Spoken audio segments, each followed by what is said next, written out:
Bem-vindos ao Wiz Elétrica. O vídeo de hoje tem o objetivo de ensinar a maneira correta de dimensionar um disjuntor geral para sua instalação residencial. Para a realização desse vídeo, utilizamos como referência os disjuntores da fabricante STEC. Entretanto, para efeitos de cálculo, a marca escolhida é irrelevante. Sem dúvida alguma, o correto dimensionamento de um disjuntor geral é uma das etapas mais importantes na realização de um projeto, uma vez que ele é o dispositivo responsável por toda a segurança da instalação, atuando majoritariamente em duas situações: sobrecarga e curto-circuitos. Porém, é muito comum o surgimento de dúvidas no decorrer do processo de dimensionamento, mas posso te garantir que não é preciso ser nenhum gênio para a correta escolha do disjuntor geral. Seguindo passos simples e usando conhecimentos teóricos de física básica que serão apresentados nesse vídeo, posso garantir que sua instalação estará segura. Para efeitos de exemplo, considere uma casa com 5 circuitos. O primeiro deles é o de iluminação, com 1100 watts. O segundo são os de tomada de uso geral, com 1500 watts, que podem ser utilizados para ligar TV, rádio, entre outros, nesse caso, representado por um carregador de celular. Já o terceiro circuito é o de uma tomada de uso específico, representada por um forno elétrico de 2500 watts. No quarto circuito temos uma tomada de uso específico de 8500 watts, representando um chuveiro. O quinto e último circuito também é uma tomada de uso específico de 1000 watts, representada por uma máquina de lavar. O primeiro passo é o cálculo da corrente elétrica de cada circuito. Para isso, utilizaremos a física básica anteriormente mencionada, fazendo uso da lei de Ohm, desenvolvida pelo físico e matemático alemão Georg Simon Ohm.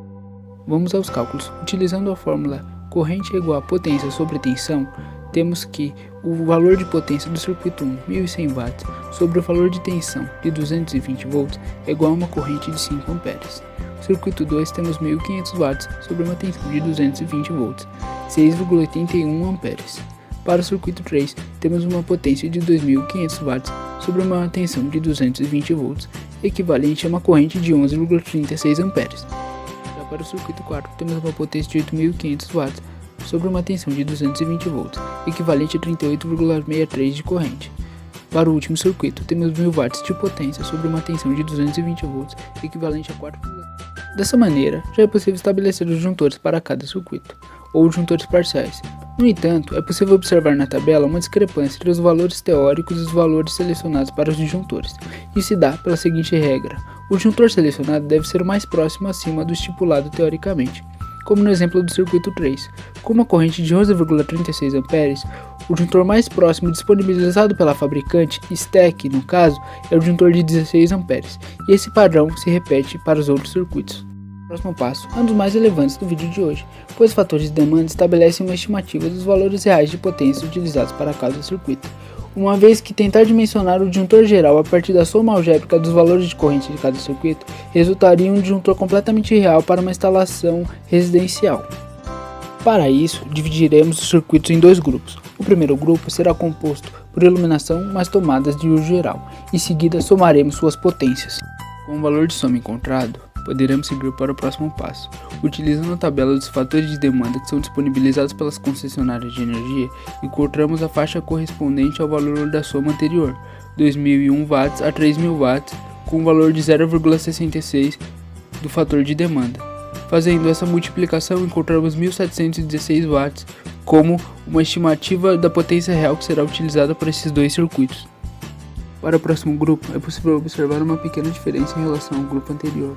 Além da potência total envolvida, 12.000 watts, deveremos encontrar o número total de circuitos, 3, como uma chave para a estimativa total de potência utilizada para o circuito.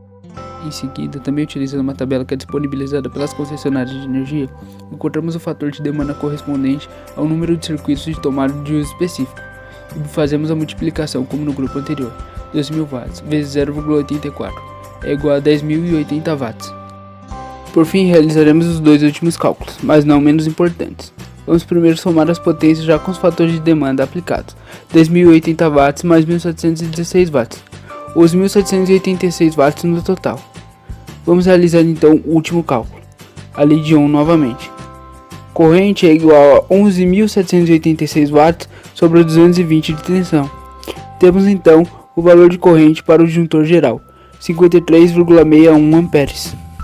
Vamos então para a última etapa, selecionar o disjuntor baseado nos cálculos realizados. Como dito lá no início, na regra, devemos selecionar o disjuntor mais próximo acima do valor teórico disponibilizado pela fabricante. O disjuntor selecionado então deverá ser um disjuntor de 63 amperes e curva C. Pronto, a sua instalação estará segura selecionando esse disjuntor geral. Ficamos por aqui. Obrigado por assistir mais um vídeo do Easy Electric.